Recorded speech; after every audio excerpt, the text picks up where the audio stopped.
Bonjour, Jean-Charles Rochoux, chocolatier au 16 rue d'Assas, Paris 6e. Donc aujourd'hui, je vais vous montrer comment on peut réaliser une ganache. En matière première, pour réaliser votre ganache, il vous faudra de la crème, donc 500 g de crème, 800 g de chocolat, donc un chocolat de couverture, soit en pistole, soit haché les tablettes en morceaux, et 100 g de beurre, un beurre de Normandie. En ustensile, il vous faudra un fouet, une casserole, un cul de poule ou un récipient et le petit couteau. Pour faire la ganache, on va d'abord mettre la crème à bouillir à ébullition.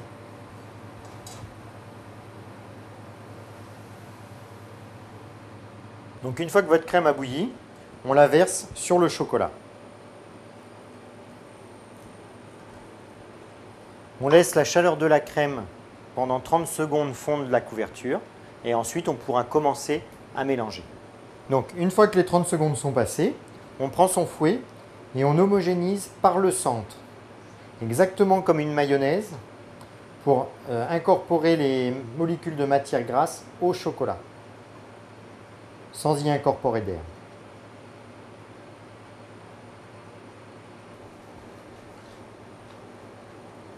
Qu'est-ce qui me dit que ma ganache sera belle en finale?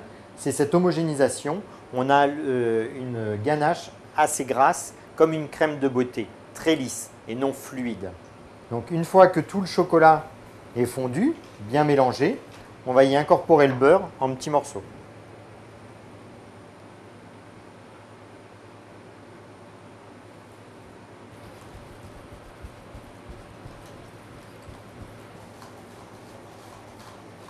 Voilà, maintenant votre beurre est mélangé, bien homogène, et donc vous avez une ganache de prête. Alors quelques petites astuces pour une ganache. Vous pouvez, donc là on l'a faite nature, mais vous pouvez y incorporer des épices, un petit peu d'alcool, des fruits, pour avoir un goût bien spécifique à ce que vous recherchez.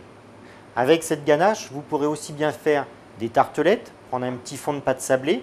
Une fois que votre ganache est refroidie, une poche, une douille cannelée, et là vous faites des petites rosaces pour dresser vos petits fours. Vous pouvez aussi vous en servir pour dresser vos gâteaux. Un petit disque de chocolat bien fin, une rosace de chocolat, un deuxième disque par-dessus et ça vous fait votre dessert.